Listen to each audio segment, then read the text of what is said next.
Properties of addition of complex numbers, ये study करेंगे। Addition किस तरह से करते हैं वो हमने कल पढ़ा था। Z1 a plus iota b एक कॉम्प्लेक्स नंबर अगर हो,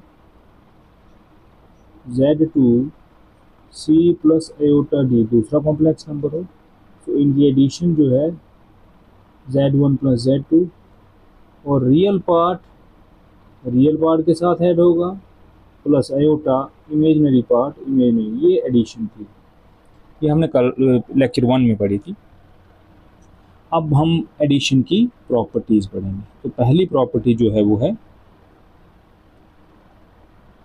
क्लोजर लॉ और क्लोजर प्रॉपर्टी। नोट्स मैं आपके साथ शेयर कर दूंगा, आप टॉपिक को समझें, ये आपको ठीक से अंडरस्टैंडिंग हो जाए तो नोट्स आपको। क्लोजर प्रॉपर्टी, हम कोई भी एक सेट ले लें तो हम कहेंगे कोई ऑपरेशन स्टार उस पर क्लोज्ड है अगर कोई दो एलिमेंट ए और बी लेते हैं तो ए स्टार बी भी उसी सेट में हो। मींस हम यहाँ बात कर रहे हैं कॉम्प्लेक्स नंबर से, तो एडिशन क्लोज होगी अगर दो कॉम्प्लेक्स नंबर जब लिए उनकी एडिशन भी कॉम्प्लेक्स नंबर ही हो, तो कोई दूसरी चीज़ ना बने, तो इसको कहते हैं क्लोजर लॉ। तो क्लोजर लॉ जो है वो कॉम्प्लेक्स नंबर में होल्ड करता है। कैसे करता है, देखिए एक कॉम्प्लेक्स नंबर दूसरा कॉम्प्लेक्स नंबर, जब हमने इनको ऐड किया, ये रियल पार्ट बना, ये इमेजिनरी पार्ट बना, बीच में आयोटा था, तो ये दोबारा क्या हुआ, कॉम्प्लेक्स नंबर ही रहा।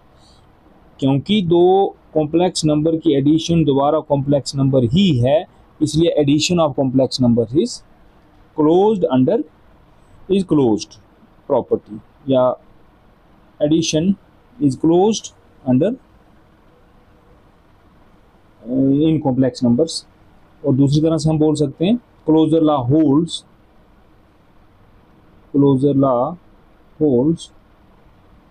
इन the set of complex numbers.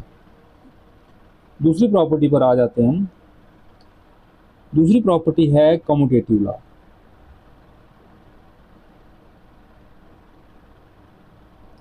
Commutative law means कोई दो कॉम्प्लेक्स नंबर Z1 और Z2 हों तो आप Z1 प्लस Z2 करें या Z2 प्लस Z1 करें, ये सेम होगा।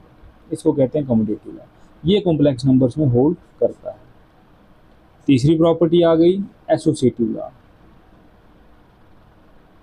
एसोसिएटिव प्रॉपर्टी या एसोसिएटिव लॉ, कोई तीन नंबर हों Z1, Z2 और Z3, तो आप पहले Z1 Z2 को ऐड कर लें, फिर उसमें उस रिजल्ट में Z3 ऐड करें, या आप Z2 और Z3 पहले ऐड करें और उसमें एडिशन करें Z1 की, ये दोनों इक्वल होंगे। इसको कहते हैं एसोसिएटिव लॉ, और कॉम्प्लेक्स नंबर में ये होल्ड करता है। सेट्स पढ़े थे आपने, वहाँ यूनियन, इंटरसेक्शन ऑपरेशंस पढ़े थे, तो उनमें भी ये प्रॉपर्टीज आपने पढ़ी थी। नेक्स्ट है एडिटिव आइडेंटिटी। कॉम्प्लेक्स नंबर में ऐसा कौन सा, किसी भी कॉम्प्लेक्स नंबर Z में ऐसा कौन सा नंबर ऐड करेंगे कि Z का Z ही रहे, तो उसको कहते हैं हम जीरो। जीरो को हम कॉम्प्लेक्स नंबर में 0 प्लस आयोटा 0 लिख सकते हैं। तो 0 प्लस Z करें या Z प्लस 0 करें, वो हमेशा Z के इक्वल होता है। तो 0 जो है, 0 रियल नंबर, आप किसी भी रियल नंबर A को A प्लस आयोटा 0 लिख के कॉम्प्लेक्स लिख सकते हैं, इस फॉर्म में लिख सकते हैं। Means every real number is complex. Every complex number may not be real, but every real number is complex. तो जब हम सेट्स फॉर्म की बात करें, तो अगर रियल नंबर का सेट ये है R, तो कॉम्प्लेक्स नंबर का सेट इस तरह से होगा, और रियल नंबर का सेट इसका सबसेट होगा। आपने सेट्स पढ़े हैं, सबसेट्स, ये कंसेप्ट आपको पता है। मैं बात कर रहा था आइडेंटिटी की। तो additive identity means identity element under addition in case of complex number is the number 0। फिर बात करते हैं हम इनवर्स की। तो इनवर्स क्या होता है, ऐसा नंबर जिसको किसी नंबर पर ऑपरेशन अप्लाई करने से हमें आइडेंटिटी मिल गई।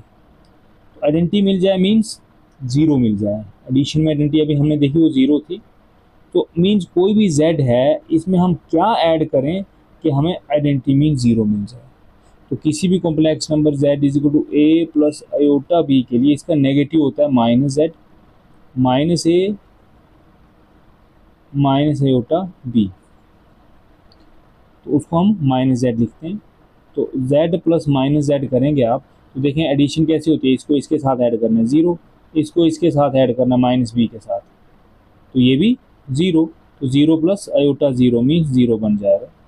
चाहे आप ऐसे करें चाहे माइनस z प्लस z करें, तो किसी भी नंबर z के लिए उसका नेगेटिव माइनस z जो है उसको एडिटिव इनवर्स कहते हैं, एडिटिव इनवर्स कहते हैं।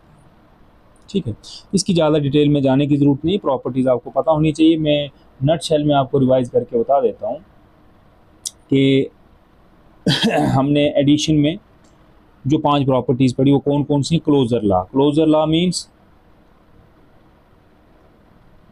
या क्लोजर प्रॉपर्टी मीन्स कोई दो कॉम्प्लेक्स नंबर ले लें तो उनकी एडिशन अगेन कॉम्प्लेक्स ही होगी, ये प्रॉपर्टी होल्ड करती है। दूसरी है commutative law means z1 plus z2 is always z2 plus z1।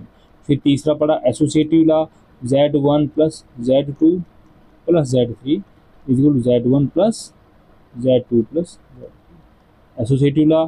और उसके बाद पढ़ा हमने एडिटिव आइडेंटिटी, एडिटिव आइडेंटिटी का रोल जो है ज़ीरो, जिसको हम ज़ीरो प्लस आयोटा ज़ीरो लिखते हैं कॉम्प्लेक्स नंबर में, ये प्ले करती है। और पांचवी प्रॉपर्टी है एग्जिस्टेंस ऑफ इनवर्स, तो z का एडिटिव इनवर्स माइनस z होगा, नेगेटिव होगा।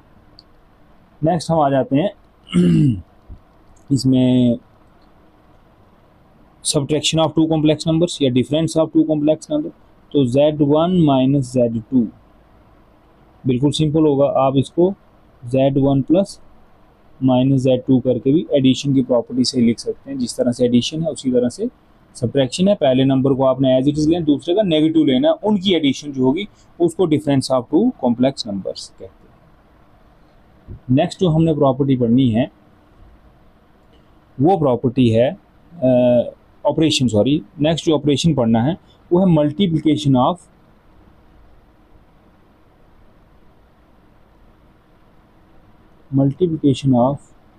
To complex numbers.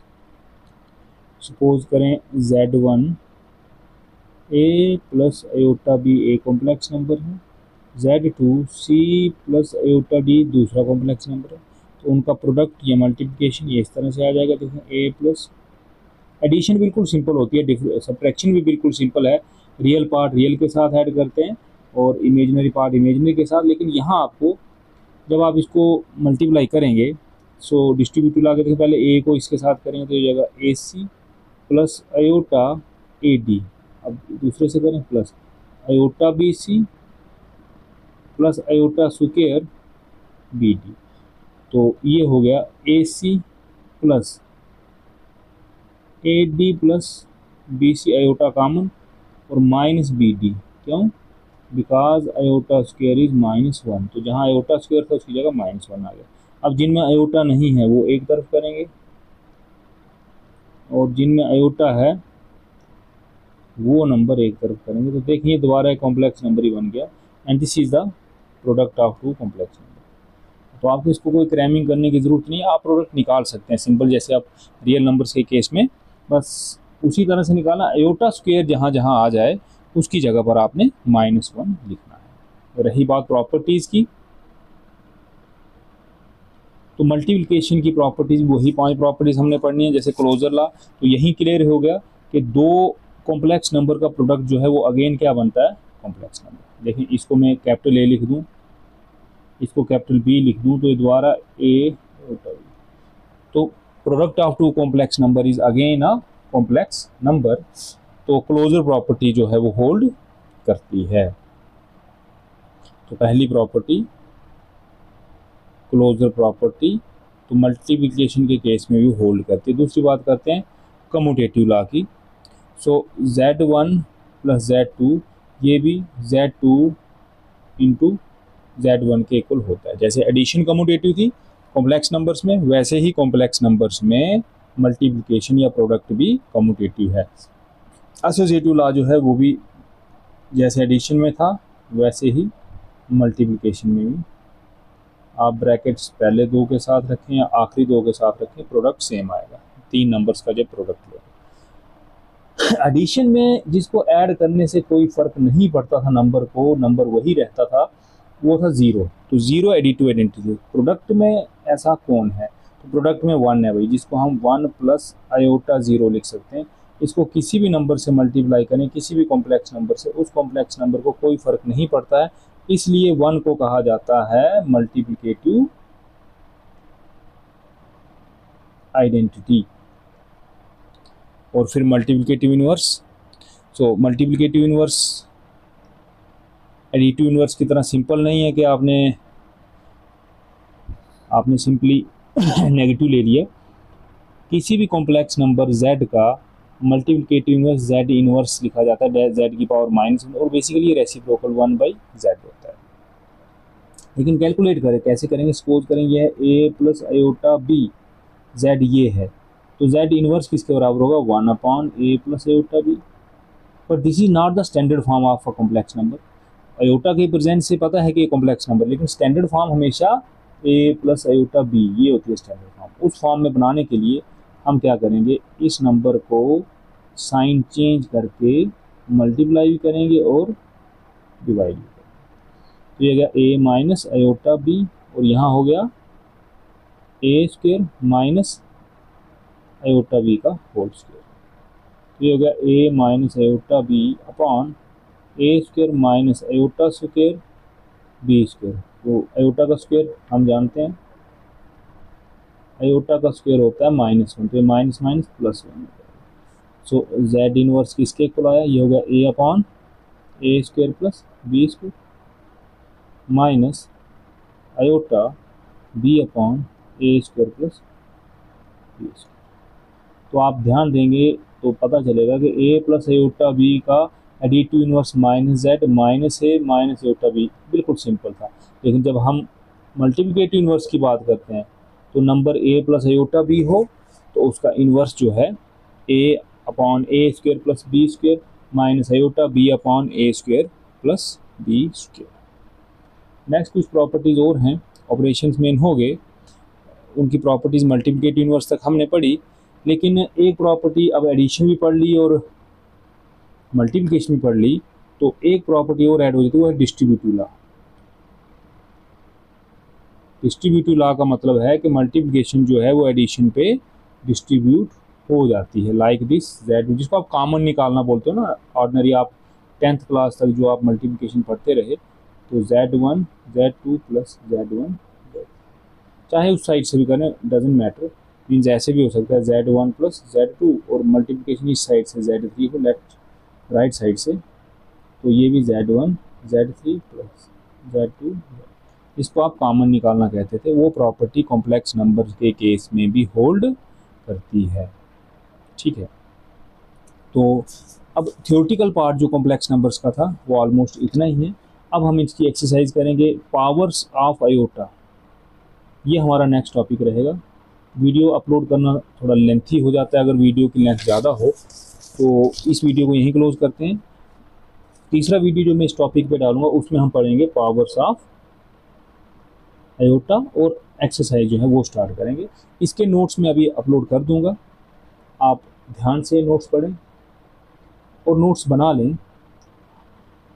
जहाँ प्रॉब्लम आए आप व्हाट्सएप मुझे कर सकते हैं, जो टॉपिक इसमें समझ ना आए। बिल्कुल सिंपल है, जस्ट आपको स्टडी मटेरियल इसमें अवेलेबल होना चाहिए। वो मटेरियल में आपको आपकी एनसीईआरटी की बुक पे भी अवेलेबल है, और बाकी जो है मैं आपको नोट्स जो है वो यहाँ पे इस वीडियो में भी शेयर कर देता हूँ। फिर आप व्हाट्सएप ग्रुप में भी चाहें तो आपको स्टडी मटेरियल जो है अवेलेबल रहेगा। Thank you.